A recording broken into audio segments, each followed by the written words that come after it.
David Gale, welcome to Digital Media Entrepreneurship. Um, we're going to talk today about the studio of the future.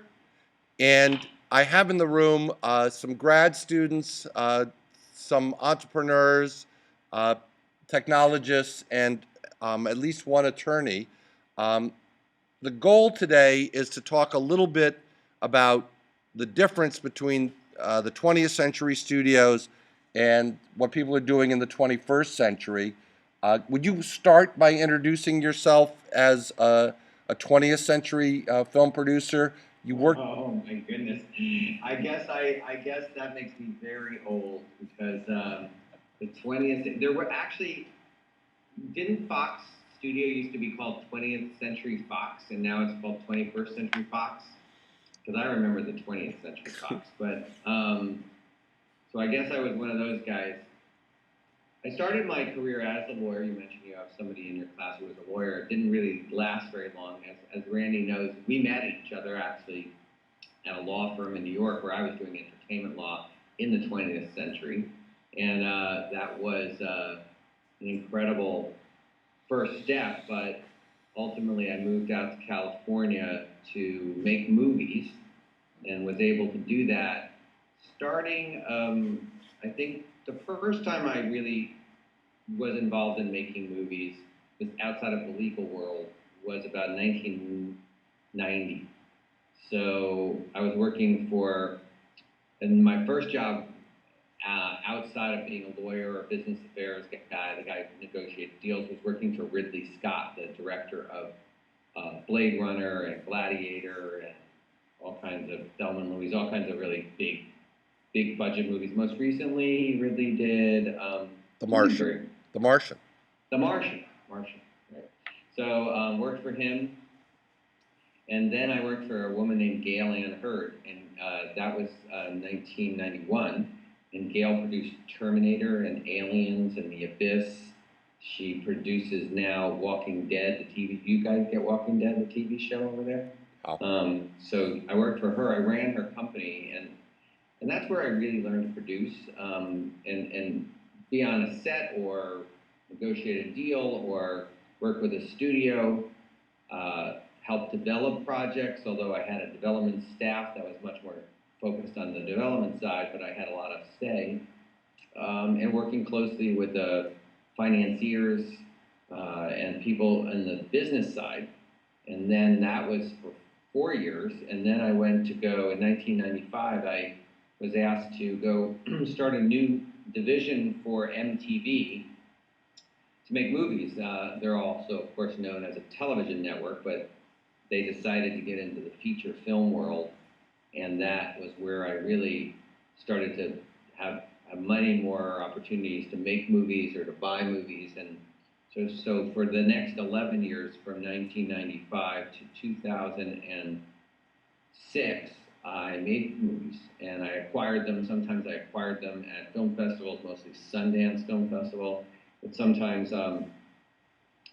we get involved from the beginning, developing a project from a script, from a pitch, an idea, an article, a book, anything that made sense.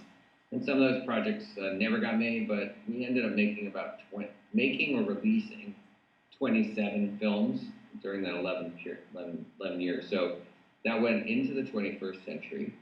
And in 2006, I left the movie business as we know it and got into digital. So this was 10 years ago, almost 10 years ago. And really that's when I believe the beginning of the transformation of the entertainment business was really beginning. I actually think that the timing was about exactly when things started to disrupt and change in a major way. It had already happened to the music business, and people were starting to see it happening in the movie business and the television business. And here we are in 2015, almost 2006. And I'd say the disruption is now sort of so meaningful that everybody who's in the business is thinking differently. But we're still in a massive disruption period and transformation. So when I was doing digital from 2006 on, that's when I started to see this incredible shift. And then today I run a digital company. So while we'll most likely make movies and be involved in TV, what I do now is a very big shift from what I did 10 years ago when I was actually making movies in the old school model that still exists today, but is a remnant really of what was, what happened in the past. Can It's a I? long answer. Well, no, it was perfect introduction. I want to sort of get into some details. Um, Obviously, our big focus is the studio of the future, but let's talk a little bit about the studio of the past. You said you worked for Gale and Hurd, and then MTV wanted to start a film division. The television network wanted to start making movies. Gale's company was located at Paramount, and Paramount uh, and MTV were both owned by Viacom.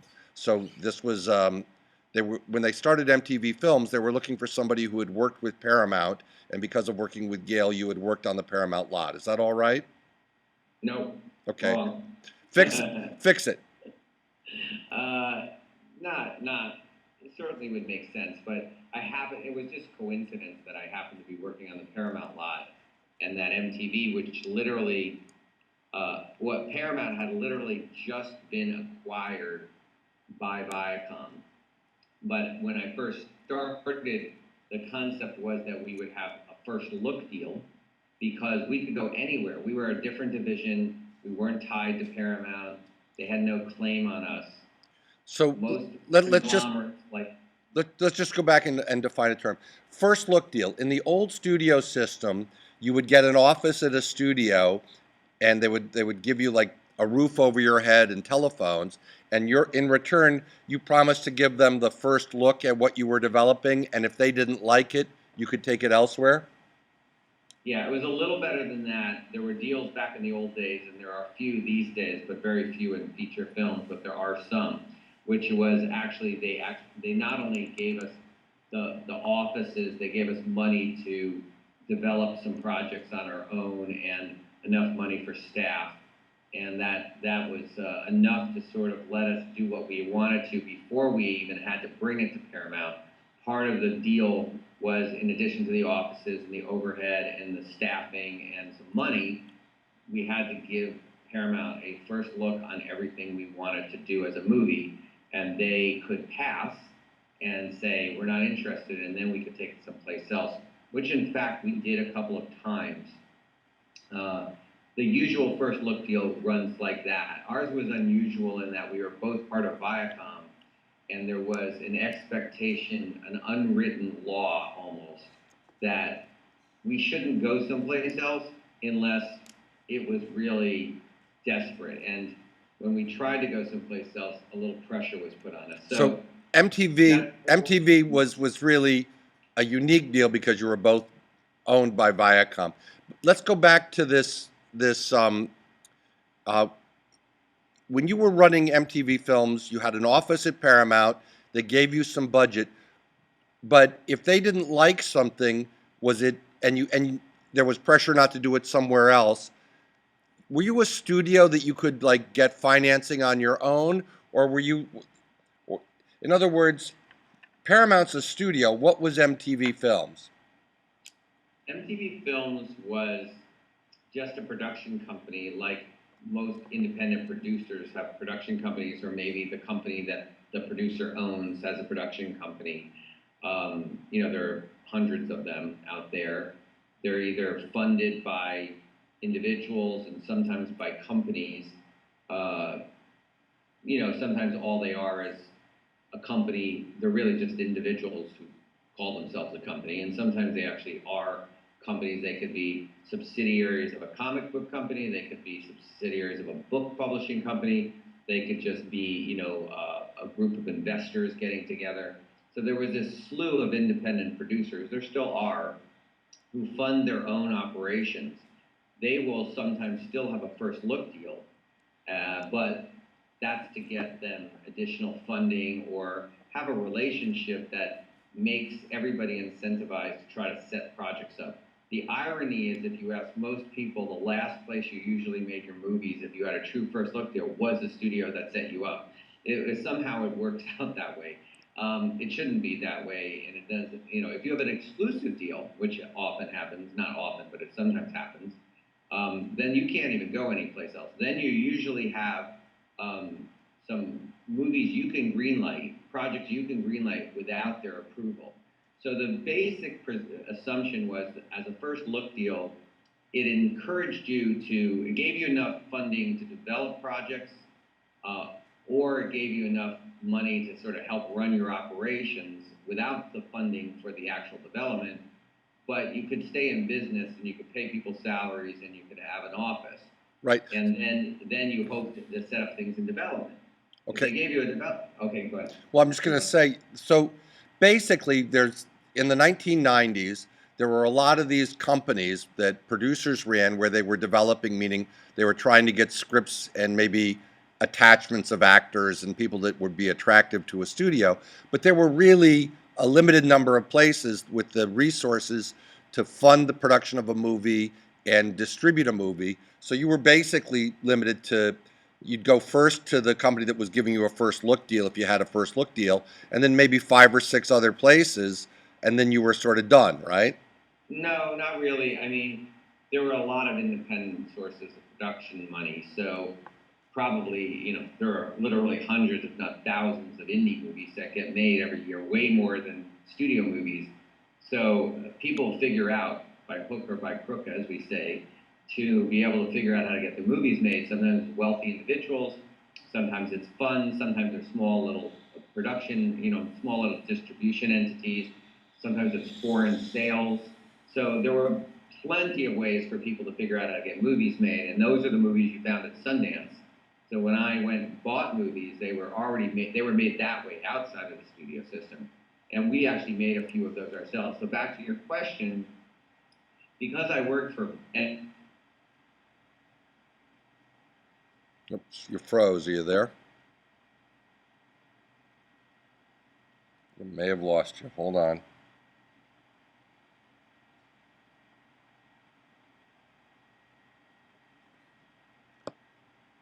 David, I'm going to call you back.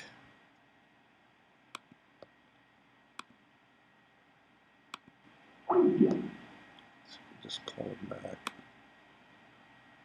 Okay, internet's out. Sorry, guys. Let's see if we can get it back.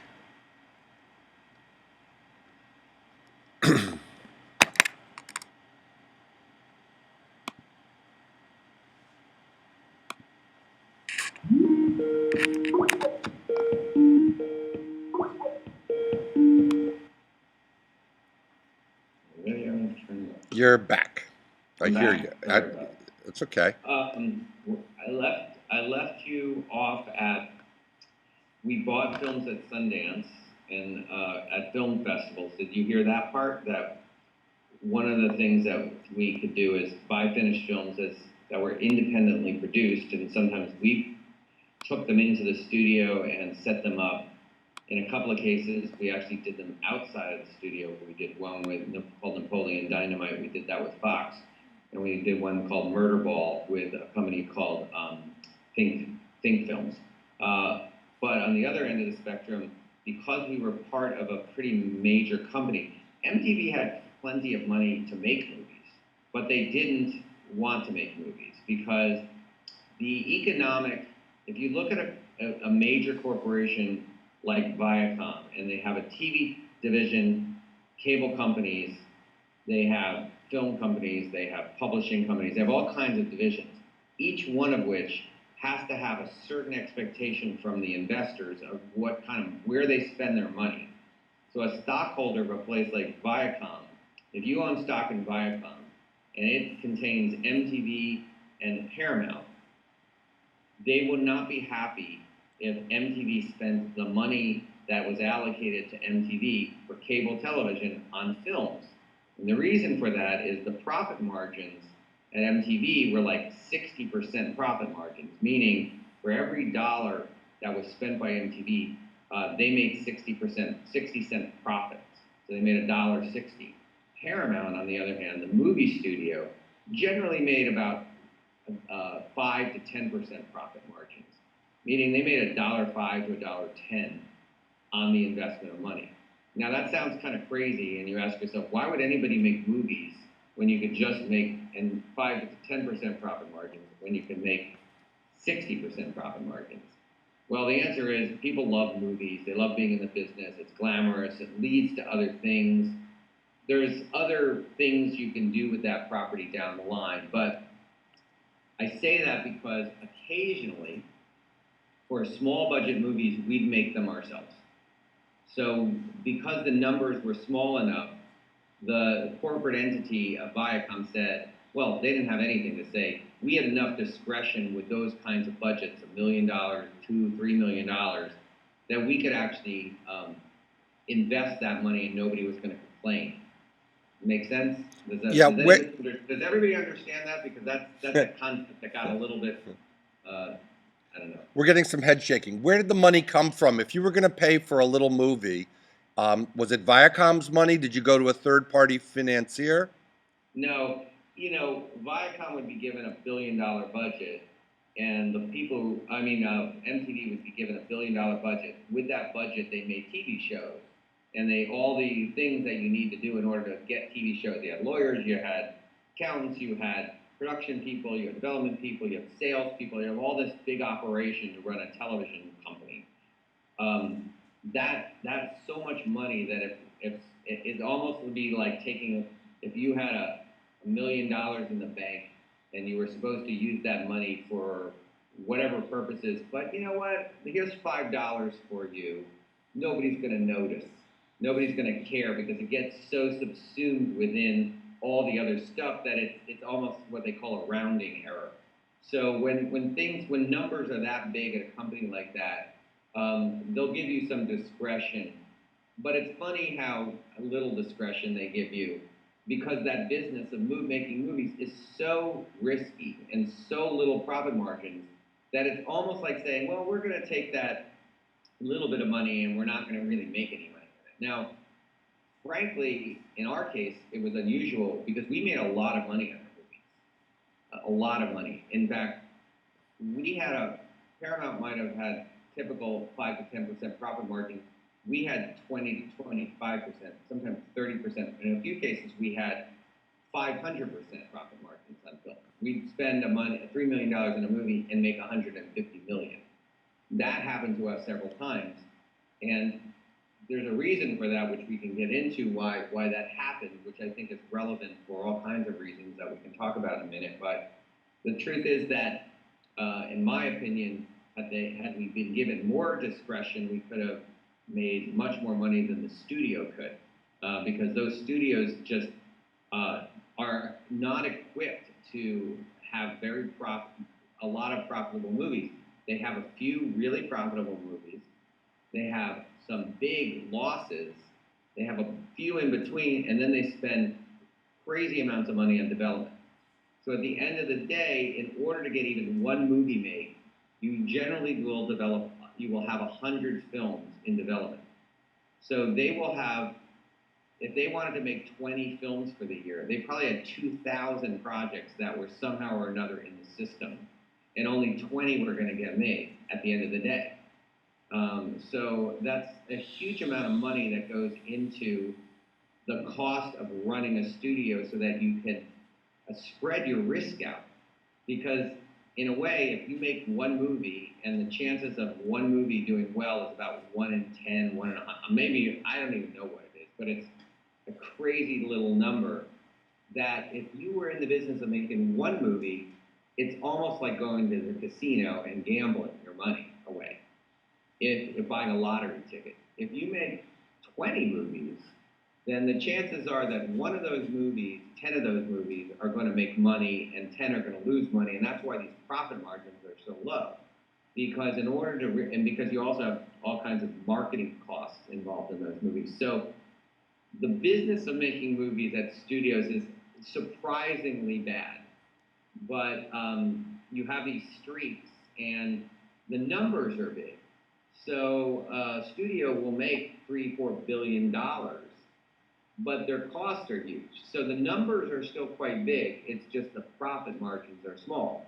And when you have a studio that has repeated successes, big successes, then all of a sudden the numbers get quite big.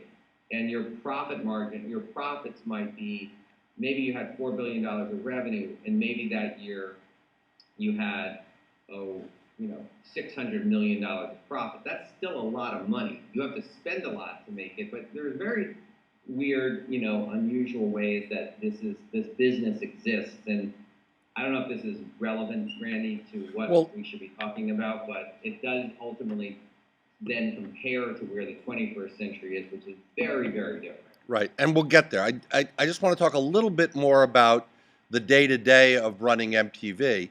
So you had an office that you went to every day on the Paramount lot where you were developing properties, and maybe you were trying to go to Sundance and acquire finished films that could be distributed through Paramount. How many people worked for you, and who did you report to? When I started, the first year I had 4 people, and when I finished, I had about 15. And what did those people do? They range from development, finding projects, hearing pitches, finding writers for those projects, directors for those projects, talking to all the agents to find those properties, or do it on their own, or get books and come up with creative ideas. We brainstorm them internally. Sometimes we use MTV properties like Beavis and Butthead or Jackass to develop a film. Flux was another one we developed from our own properties. So the development staff was crucial. That's your core bread and butter. It's why you exist. And then, then we had assistants, who do a lot of day-to-day legwork. You have to do everything from copying scripts and distributing them around, answering telephone calls, arranging meetings, you know, all kinds of basic stuff. And most of, we had several assistants because the volume of work that it required. Most days you got in several scripts, and weekends you could go home with 10 to 20 scripts to read. I didn't generally read that many, although there were weekends I did. But the development people could have to read 10 scripts in a weekend, and sometimes a book overnight. And so they then had to write those things up, and they needed support for that. They needed, to do that job. So most of the people who worked, and then I had a marketing person. Eventually, I had my own marketing person, Troy. I had a physical production person who would help coordinate the production work, Mo, and she would help work with the line producers on the budgets. I had a kind of a business guy who helped us with a sort of making deals. So we would, we'd have in-house lawyers or at Viacom, as well as the studio lawyers, but we still had to help structure, and we had people who went to see films. They weren't always the same people that developed. They would cover the town and figure out what films are getting made, and we can possibly buy them. And they'd go to festivals, and then we'd negotiate a deal. And then we had a marketing person as well. So these grew over time. The beginning was really me, an assistant, and 2 development people. At the end, all of those people I mentioned. And who would you report to at Paramount? Did you have weekly meetings, daily conversations on the phone? I didn't officially report to anybody at Paramount. The way this worked is the studio was the bank, essentially. So while I said sometimes we paid for our own projects, most of the time it was the studio's decision to fund development and then ultimately fund production. So in one way, they were the boss because they had the checkbook. But on the other hand, they didn't control my job. They couldn't fire me. They couldn't tell me what to do. But it didn't make any sense not to work closely with them and try to give them what they wanted and sort of cajole them into making things and sort of debate things and all of that kind of stuff. So in many ways, they controlled a lot of what we did, but I did not report to them or work for them. But we would have many meetings, and anytime we had a project, we had to pitch one of the executives. It wasn't always the same executive.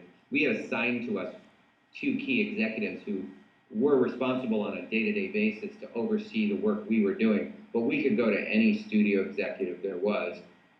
And then, of course, the physical production people. So once you made a movie, all of the Paramount people who were hired to do their jobs became our, partners on that. I reported to the president of MTV. So the president of MTV, Van Toffler, who reported to the president of MTV Networks. So MTV Networks, despite its name, was many other networks. So there was Nickelodeon, VH1, Comedy Central, CMT, Logo. They had 15 networks that were each independently run by a president. And that person that was who Van reported to.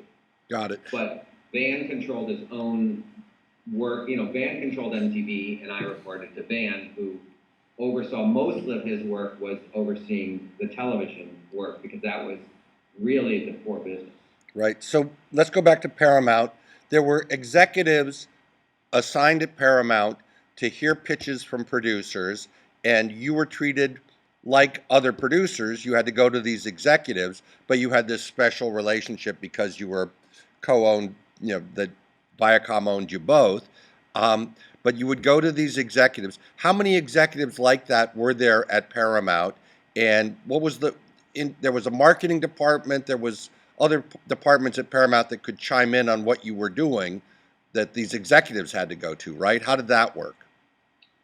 How many executives there were? Wow, a lot. There was the president of production, or the chairman of the studio, the president of production, a lot of executive vice presidents, senior vice president, VPs, creative directors, like a huge number of people.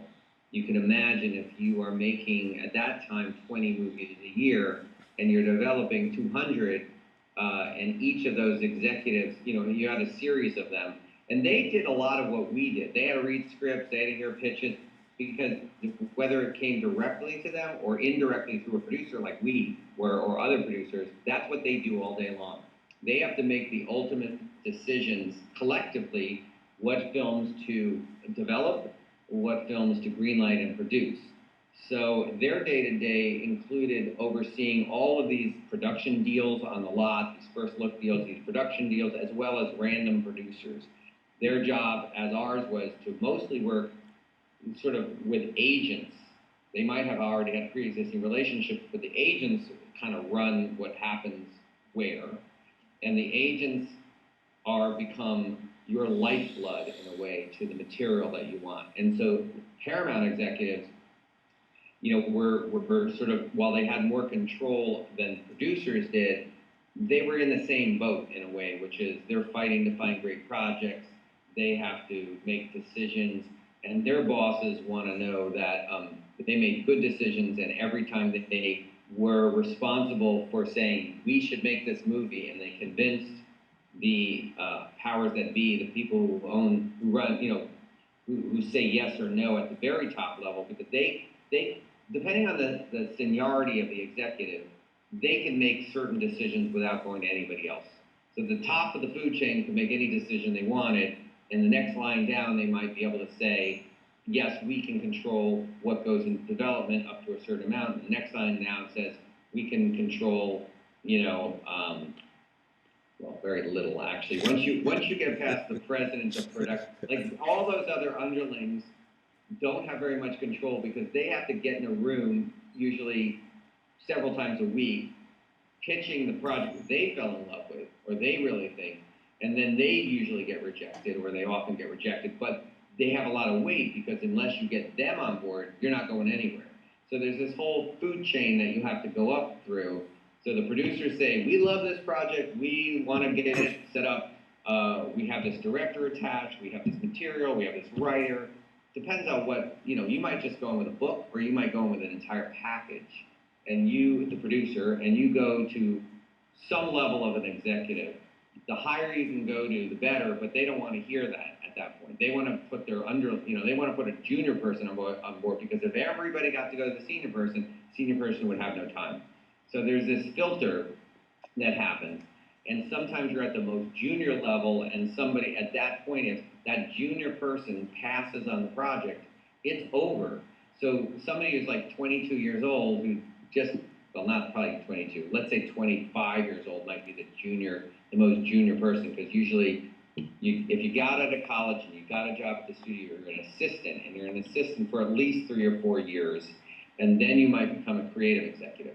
You might have some relationships, but generally you're just doing the grunt work, reading the scripts for the next level of person, who is probably the VP. And the VP at the studio is really the one who's got to decide what to bring to the next level.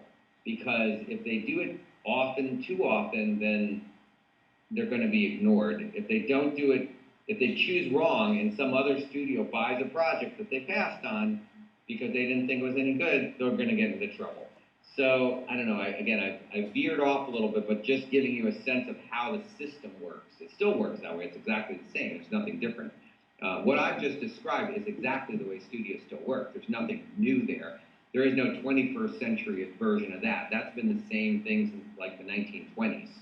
So nothing has changed in that part of the business. Yep.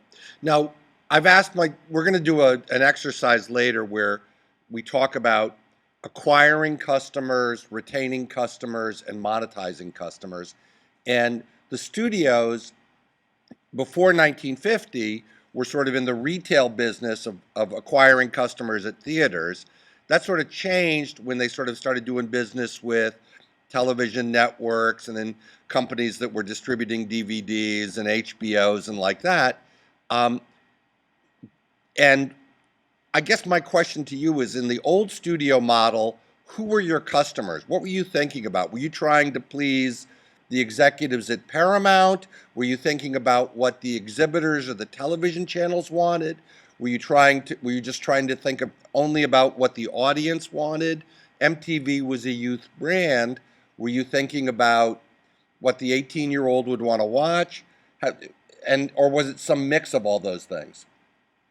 That's a really good question, and I will give you the answer from my particular point of view, but that is only one version of this, because there are people within the studio whose job it is to analyze these things in ways that are different than their own passion or their own critique of it has to, like they'll look at lots of things having to do with numbers and history and deals they have in place set up, with what are called output deals.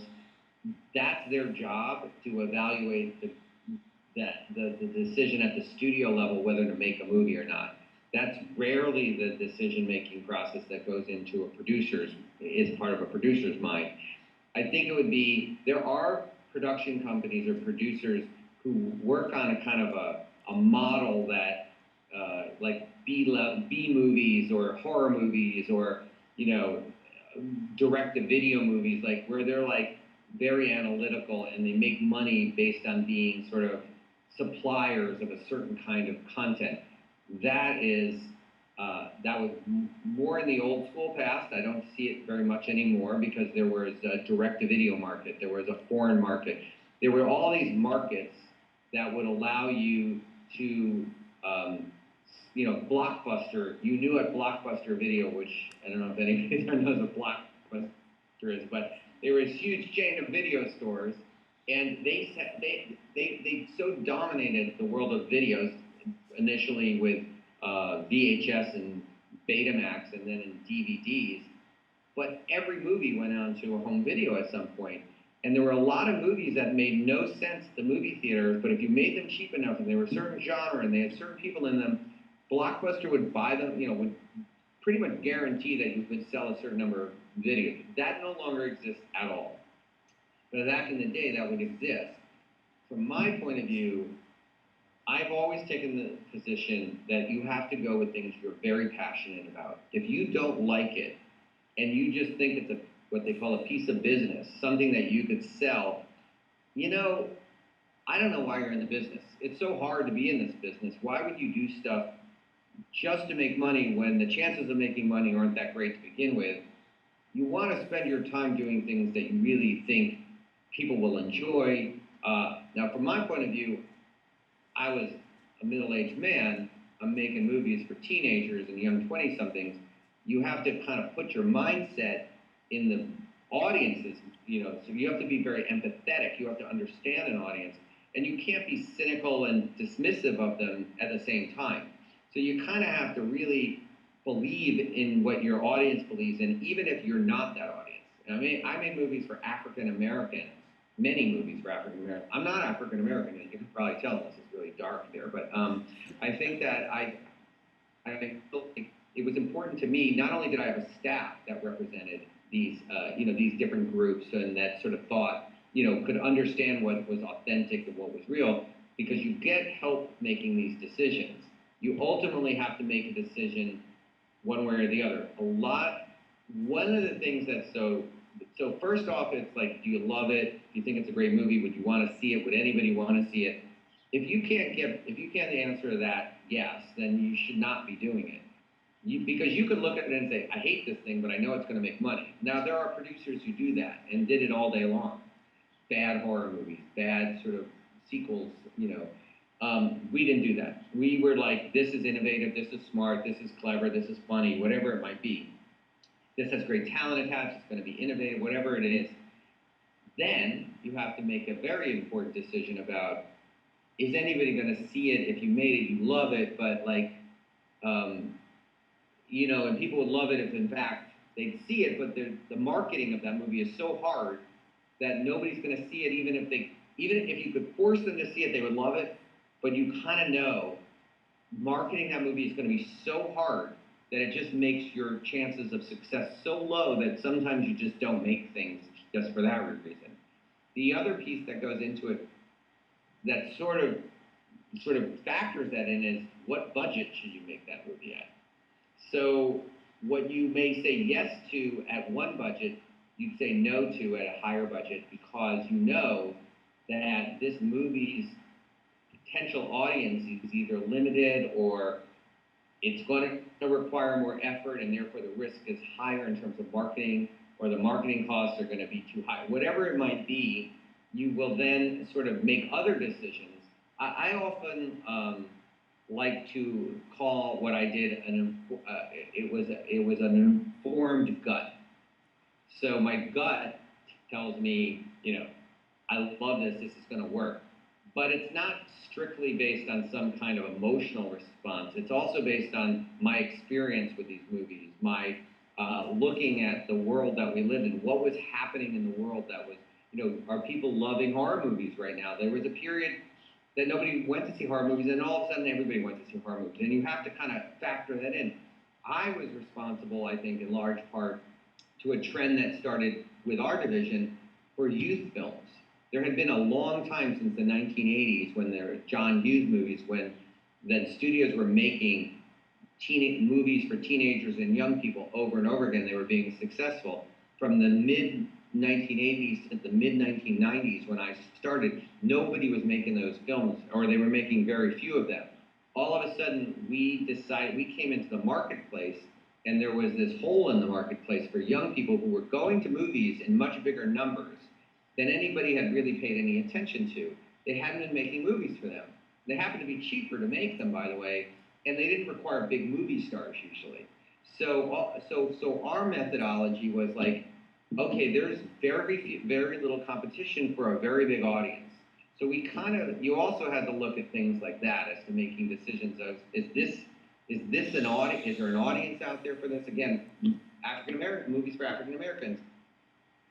Nobody was making movies for African Americans except one a year. Back in the 70s, they had a bunch of movies that were playing to an African American audience. Somehow or another, everybody forgot the African American audience. We then started making those movies, and then a lot of people started making those movies. And then it became very clear that there was always a certain need for African American movies. And so that's a long answer. Well, is everybody awake there, Randy? Have I put everybody to sleep at this point? Is anybody awake? I don't hear anybody. It's like cricket. Yeah, I'm gonna have to move the blankets to see David.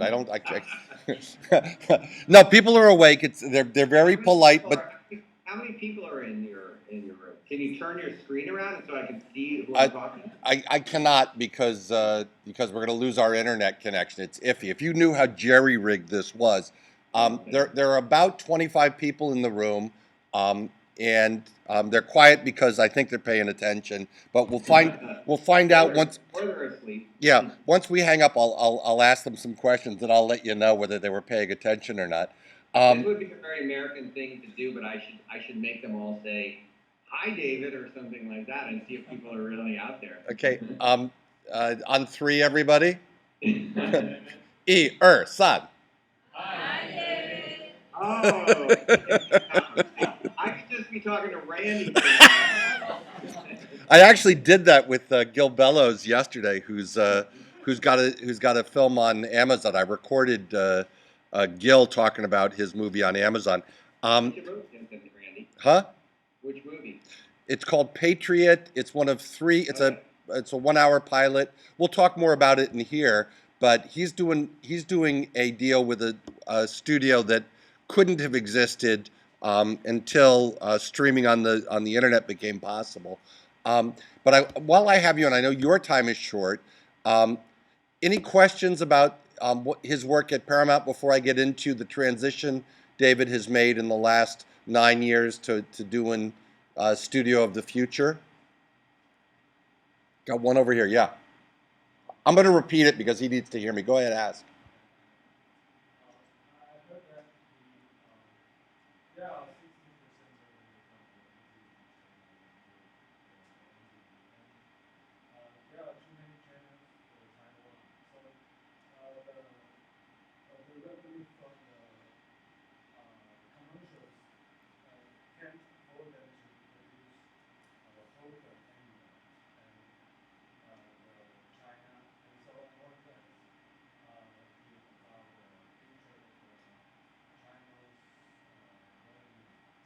So, so the question is about revenue streams. One of the issues here with ad-supported television is that the audience is small. There are 25 million people on the island, so creating original ad-supported content for Taiwan is tough. Um, but obviously, just 90 miles away, there's a huge audience.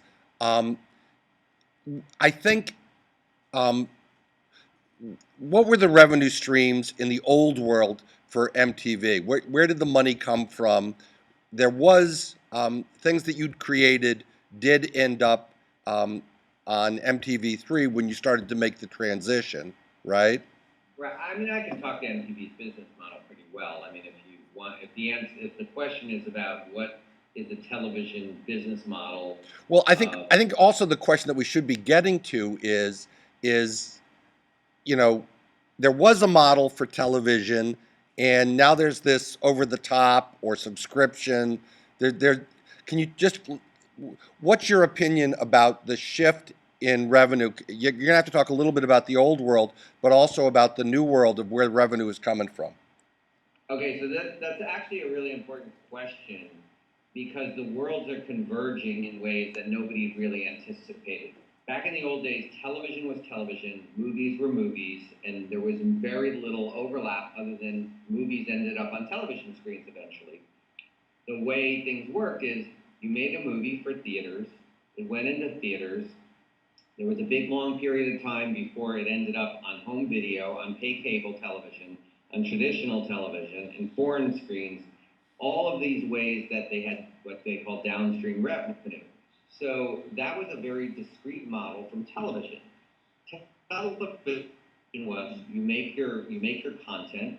It's on a whole range of networks. Initially, back in the old days, there were three networks, and then there were hundreds and hundreds of networks, and each of those networks, except the pay cable networks, where it's pretty much subscription, but every other network is ad supported, and those ad supported networks depended on windows of their own. So they had seasons of television shows first run, and they could charge advertisers premium rates for that. And the advertisers, had the commercials that they make money from, and then it got into repeats and syndication and all of that kind of stuff. These days, what's interesting? So the way an MTV, a cable network, made money is a little different than a regular network. So a regular network in this country, ABC, NBC, CBS, Fox, they don't have affiliates per se. Those networks are on every screen and they're for free. You don't have to pay for that. You have a TV set, you can get those for free. They're usually the biggest because they're free. They spent the most amount of money. They had the biggest shows, and they were very, very profitable.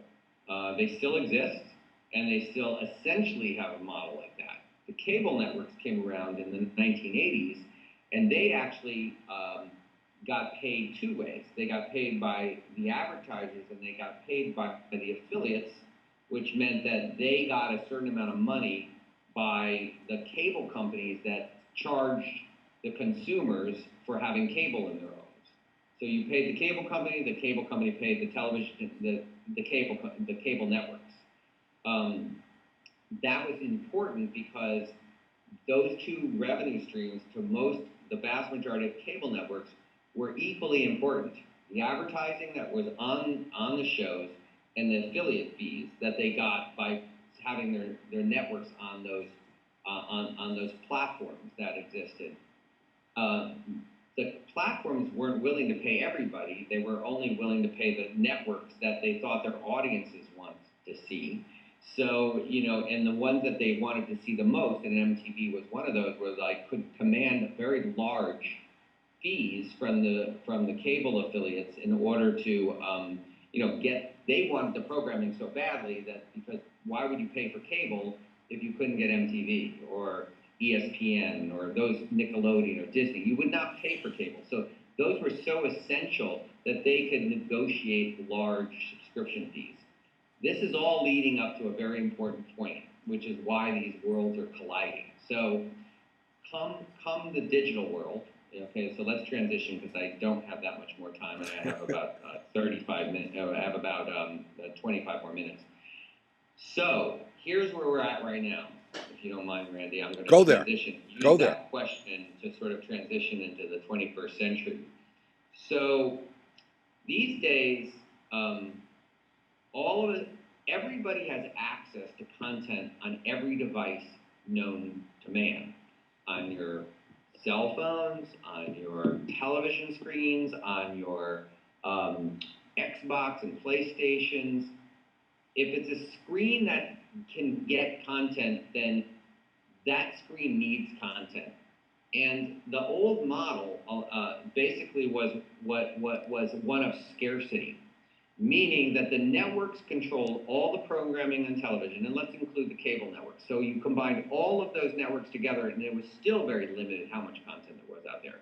There was no other place to get that content. You had movie studios that were making movies. There was all those movie screens that are out there were supplied those movies by those studios. There were only 7 major studios and a bunch of independents, and every weekend you had a choice between 5 and 10 new movies. That was it, which meant that people just had to choose. If they wanted to see TV or they wanted to watch movies, they had to choose one of the things available. Then enter YouTube. Enter the world where everybody can make stuff. Enter the gaming companies that started to preoccupy people's time in ways that they were no longer just given a choice between movies and television out there. And now they could do many other things with their lives. On top of that, there was all kinds of ways that you could get around the system and pay for anything. So it started with the music business that ultimately collapsed because people could get music for free. Pretty much every movie and TV show is available for free someplace, and I'm sure most people in that room know how to do it. That became a huge problem as well. So the studios and the networks started to have to up their game a little bit to say, why should you pay for cable? Why should you pay us for a subscription of any kind? And you have to kind of constantly fight for that business. And you found it sort of, not only were you losing business because of piracy, but all of a sudden, like, the quality of some of the content that was on from these alternative places started with YouTube. We might argue whether that's quality or not, but to a 15-year-old girl, it's pretty great. So they're not making a judgment, oh, that's a movie versus this 3-minute video I see. They're like, this stuff is good for me.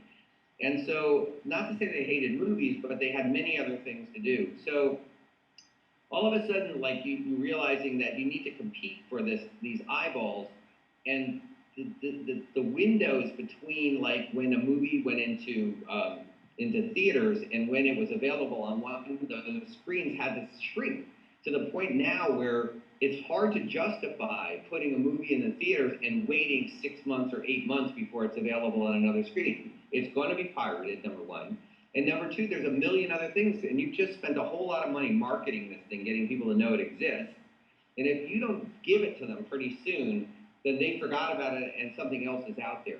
So what's happening in the movie business is that the model that we have, and also the other thing that's happening is just the quality of your viewing experience on these devices, including your home movie screens, essentially, which is saying if you want a movie experience, you can stay home. If you want a mobile experience, which may or may not work for you, but for more and more people, it's decent. My son, he's fine watching a whole movie on a device this big. He doesn't care anymore. And so what you're finding is in the movie business, you're competing with all this other stuff, and if you try to stick with the old model, you'll never make any money. On the TV business, you have a combination of things also happening, which is, why are we paying for these big giant cable bills to get all of this choice when I can have this choice on my mobile device or on my screen in other ways? And then you start having new companies like Netflix and Amazon making quality content, and they're making it available on demand at any time. So what the networks were doing, saying, we're going to make you wait to watch this show again. You can watch it once. You have to tune in on Thursday night. These days, you can stream it for the next X number of days. But then we're going to try to not make it available to you anymore because we want to stretch out our revenue stream.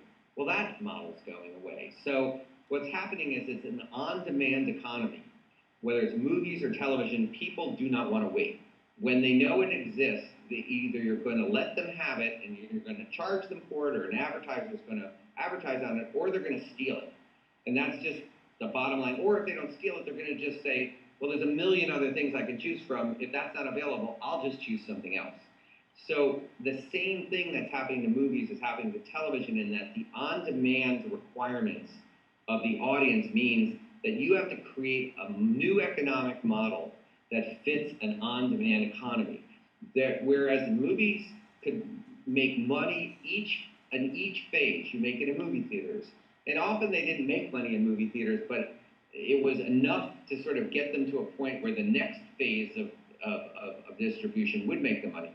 Home video, cable television, foreign rights, they were spread out so much that you kept making money over and over again from the same thing you made the first time.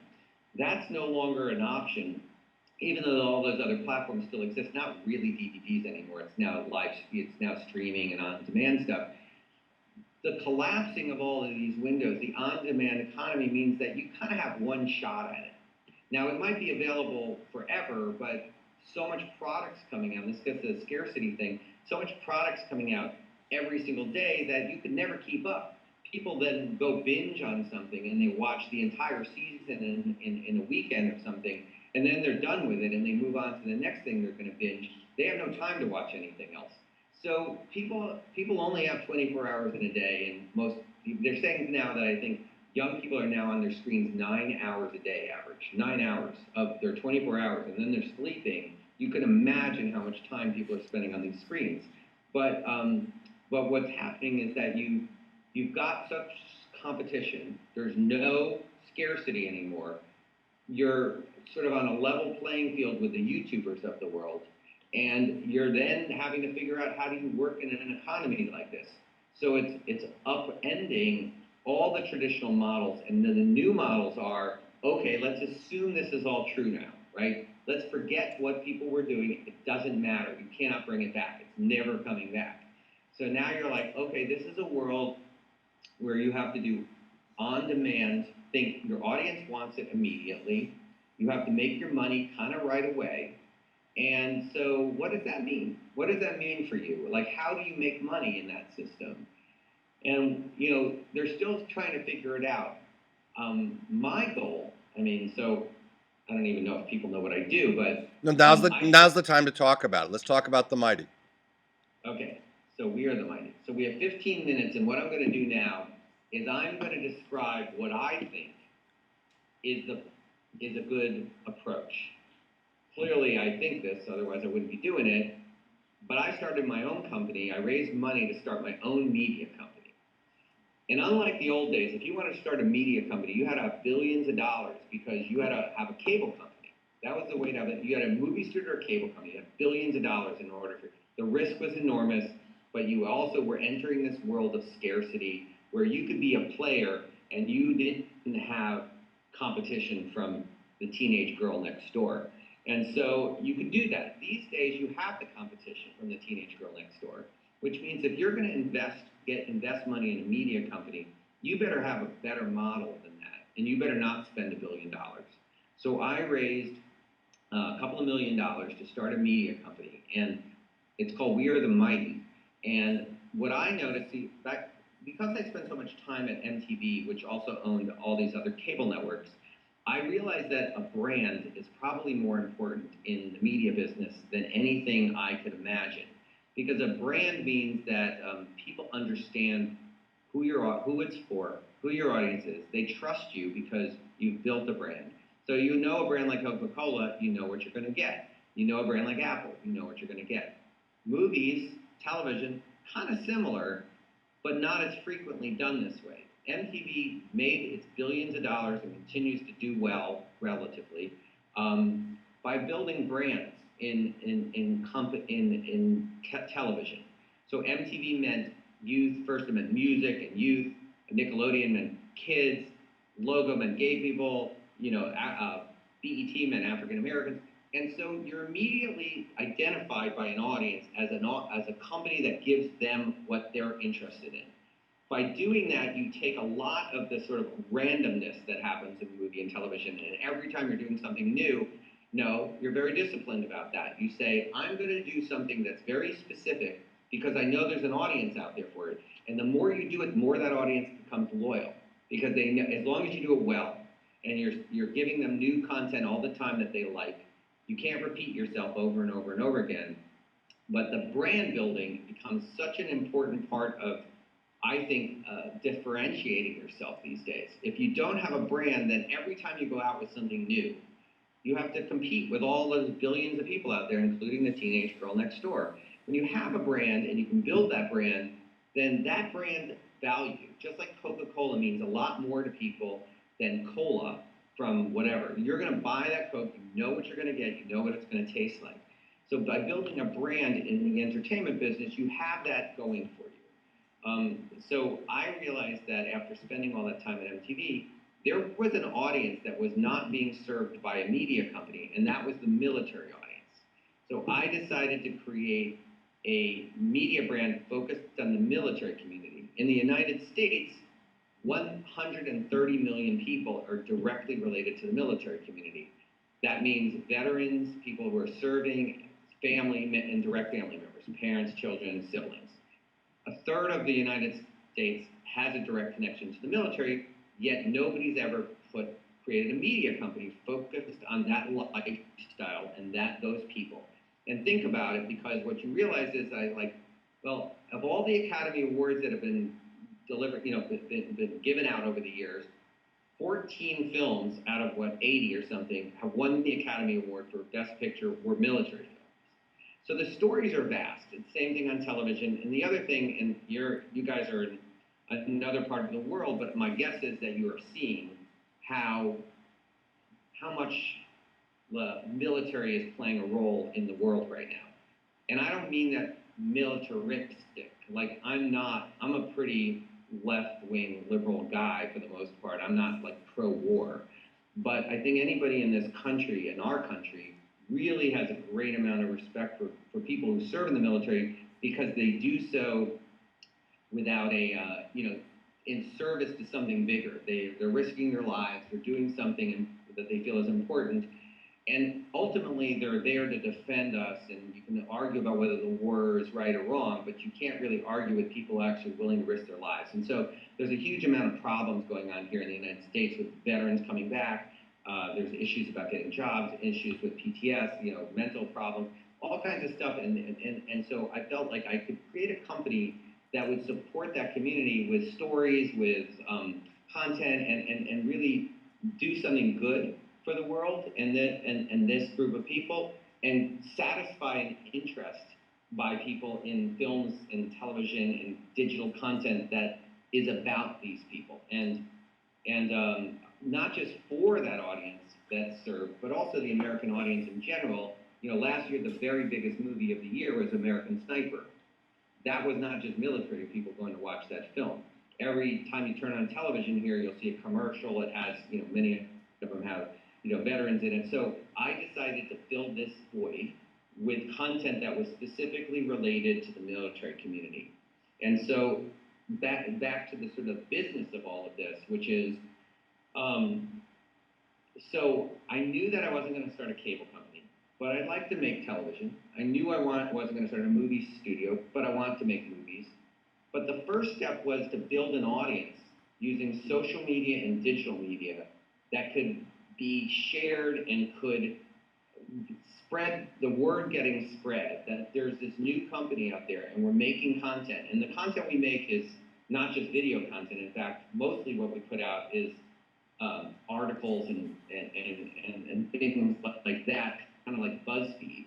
But then we're more and more doing video content, because the big business for us ultimately is making content, making video content. So articles and stuff is a very nice business, newspaper-like stuff, but it's not a very big business. It's a whole nother lecture on the demise of the newspaper business. But what is a big business these days is content that people will watch. And sponsors and advertisers are willing to pay a lot of money now that all those eyeballs are shifting off the television screen and off the movie studios, and they're on their mobile devices and they're on their television screens streaming. That's the world that's actually sort of where sponsors and advertisers are going. Because the traditional television, they're skipping through the advertising. That's another element of what happens with television businesses. You can skip your advertising. So you DVR it, you skip it. So you're not even getting the benefit, the advertiser is not even getting the benefit of what they're paying for. So in the digital world, it's much easier to control, making sure that the audience views your advertising. It's annoying, but it's very difficult to skip the ad. You can skip it after a period of time. So the ad's kind of attached to the content. There's also a whole thing called content marketing, which more and more, and this has always been a little bit of the business, but more and more advertisers want to have you make content for them that's engaging like regular content, but it's not a commercial, but it actually has a similar effect. So Red Bull's doing this every day, for example. Well, let me just interrupt for a second. So you've created a brand, you've started a social media channel starting with text, but now you're creating more and more video content, and the video content is paid for by interruptive ads, but also you're starting to do this content marketing where the marketing message is baked into the content that is a story that people might spread or enjoy without an interruptive ad.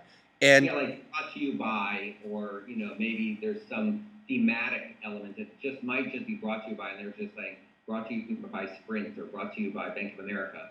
Or it might be content that relates to their brand in some way as well. But most of it's short form. So we're talking now about things up to 3 minutes in length. More and more, Netflix, Amazon, Hulu, they're doing long form. They're doing just like television with a slightly different model. So David, I know our time is short, and I have this agenda of sort of the acquiring, retaining, and monetizing. Acquiring the audience you're doing by servicing them with content they aren't getting otherwise, and people will tell their friends or share stuff. But how are you going about this retaining them? Are you doing regularly scheduled stuff? The Thursday night TV show thing isn't working. So how do you get people to stick with you? Well, the strategy we have right now is we post something like 10 things a day. So if you most of our traffic comes from Facebook, and it's almost all mobile. So what we realize is this is the trend, and we have about 60% of our audience is millennials. So that audience I was talking about happens to be young.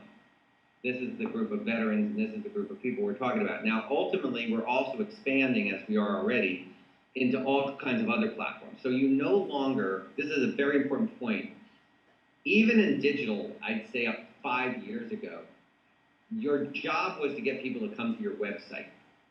Nobody's going to your website anymore.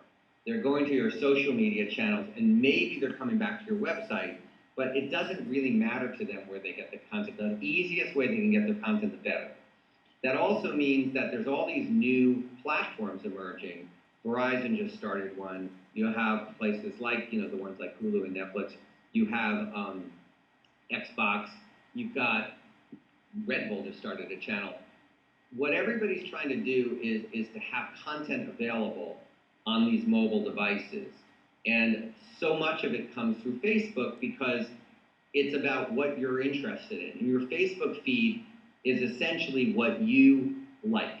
And so if you can get the Facebook fans through like posting something on Facebook, some of that traffic goes back to your website where they'll discover a lot more stuff. Some of it stays on Facebook, but if you're posting 10 times a day, there's 10 times each day there's something new for them to see. So they'll just stay, they'll just come back to your Facebook page, but they'll also go to your website saying, oh, I want to watch this, it's a little longer of an episode. And that's one part of the business. I mean, we're not going to have time for me to go into the 25 various ways, the 25 ways that we're going to hopefully make money. But from the standpoint of what that linear path has been from 20th century to 21st century content, and sort of the sort of disruption of what these original businesses were, TV and film, and how now you mentioned your Gill's movie on Amazon. It's a movie on Amazon. So at first Netflix and now Amazon and Hulu, they made TV type shows. They look just like TV shows. They were almost always available. They might have been available once a week. They might have been available all at once. There's debatable whether which is a better strategy, but at the end of the day, they look and smell just like TV. They look and smell just like movies, because you don't need to go to the movie theater now to see something of movie theater quality. And so the choices that media companies have to make are, do you focus on short form? Do you focus on long form? Does your content stay on your own site? Do you distribute it through third-party sites? What are your budgets? How do you work with advertisers? Because, to the extent that people aren't paying for it, you need to pay for it, which means advertisers ultimately have to foot the bill. If you go onto a cable network like an HBO, or you go to a Netflix, then people pay a subscription fee. And then the cable companies or those new channels are willing to pay you a fee to have your content, but there's usually no back end, meaning there's no profits for you. It's a one-time fee. So all of these things are sort of up for grabs. What I can probably predict is it's not going to get any, certainly we're never going back, right? We're never going back to this old model. It's gone. Where it's going is an assumption that people can get anything they want whenever they want it, and all of these devices are going to be capable of delivering very premium experiences. And the business model of these things will continue to depend on advertising or subscriptions, because those are the only two ways that people can pay for stuff. There is a little bit of an iTunes version, which is I pay as I go. So I'm willing to pay for this one film or this one series. I think that's going to be strained a lot, because people just don't want to pay for stuff a la carte anymore. They're willing to pay for services a la carte. So another big part of this is, if you can give people value, they'll pay something for it. But they want enough value out of it. So for example, will my company ever have a subscription model? Maybe. If we can provide enough value for that, like we're releasing movies, for example, that relate to the military, and they're quality and they're good, and somebody says, I want to see those movies. I'm hesitant to think that it's one category like that that's going to work. More likely, I would go to a subscription company and say, we'll supply you with these military movies. You pay us for that. Right.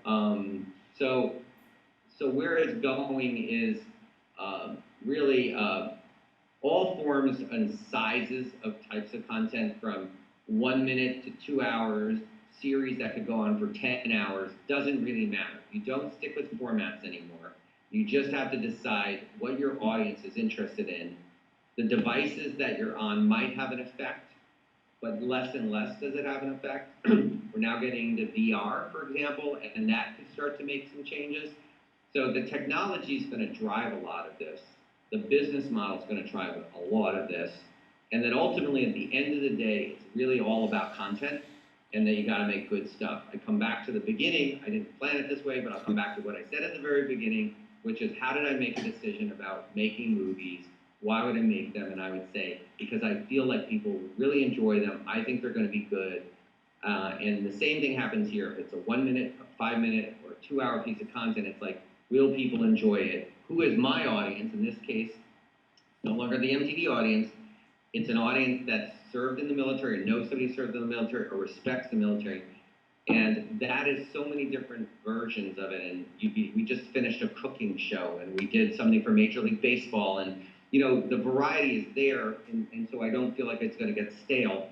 But at the end of the day, it is about giving surprisingly good content to people. And people will, somehow or another, there will be business there as you can do it, because people want to watch it. And therefore, somebody will pay for it along the line. That's kind of it.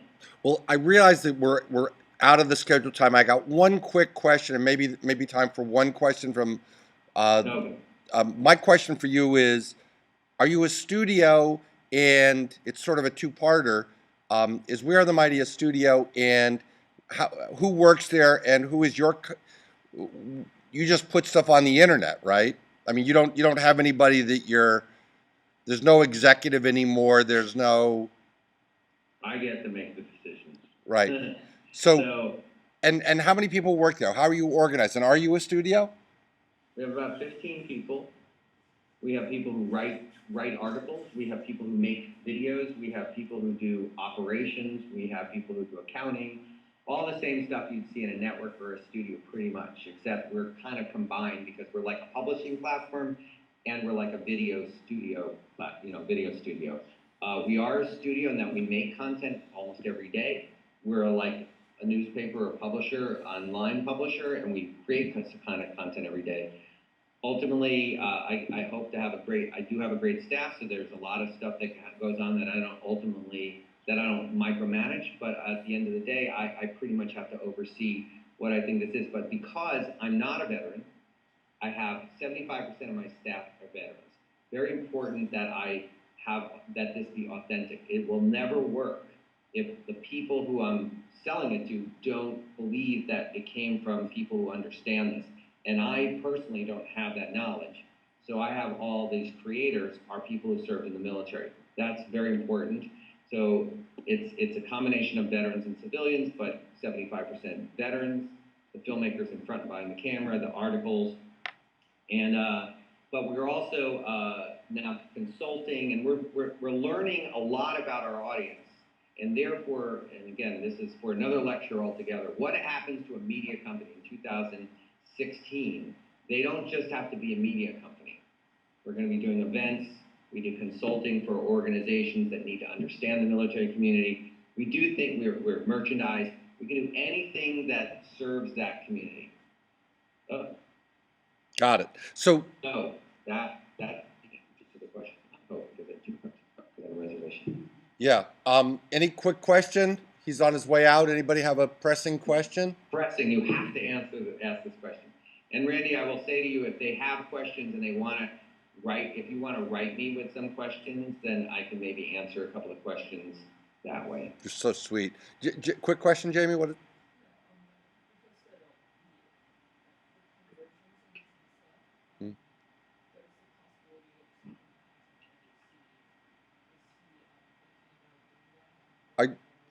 the question's about overseas sales. That your advertising support is basically English speaking North America right now. Quick answer to your question. Our advertising is all coming from the U.S. and meant for a U.S. audience, but this brand that I have can franchise and establish anywhere in the world. So if we were in Taiwan, we would focus on people who are serving or served in the military or like the military in Taiwan. If we're in France, Germany, you would customize it. There is some content that will work everywhere in the world, and then there's a lot of content that would be very specific. So what you would do, Vice has done this very well, which is that you create the regional version of what we do. We wouldn't try to sell what we do, for the most part, to audiences outside of the U.S., but there are certain things, and as we get into TV and films, more likely certain things that will translate over to international territories. But in the digital space, you really want to kind of customize it, and you can without spending ridiculous amounts of money. You create a format, you create an approach, and then you hire the local people to do it in a local language with local attitudes and values. Great. If that you that has to be the last. Yeah, totally. Last question. I have a quick one. Is Heather in Columbus this weekend? Is your wife? What? Did I lose you? She is. I got a friend in Columbus who's going to go to the opening. Okay, David. Thank you. Great. It will be.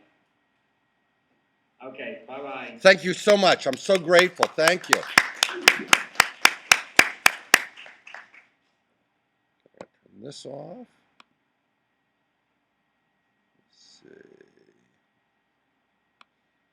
I think we should take our break now, right, guys? Don't you think? Edit.